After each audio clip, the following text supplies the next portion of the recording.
Hello' everyone, welcome back to my another mini vlog. আজিৰ এই ভ্লগটো নামঘৰৰ পৰাই আৰম্ভ কৰিলোঁ। মই আহিছোঁ আমাৰ গাঁৱৰ নামঘৰলৈ। যিহেতু ভাদ মাহ আৰু গাঁৱৰ নামঘৰলৈনো নহাকৈনো কেনেকৈ থাকোঁ, ভাবিলোঁ আজি নামঘৰলৈ যাওঁ। লগতে মাহঁতেও শৰাই দিছিলে। আৰু এয়া আমাৰ গাঁৱৰ নামঘৰটো কি ধুনীয়া দেখিবলৈ, চাওকচোন। এতিয়া খুবেই এটা ধুনীয়া পৰিৱেশ। লগতে ভাদমহীয়া নামঘৰত গোপিনীসকলে এয়া নাম গাই আছে। ভাবিলোঁ আপোনালোককো দেখাই দিওঁ।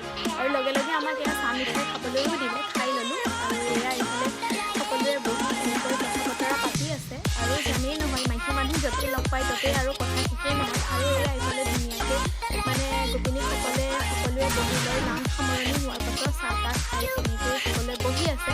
আৰু ইয়াৰ লগে লগে আকৌ ভকতসকলে দিবলৈ আহিলে মাহ প্ৰসাদ।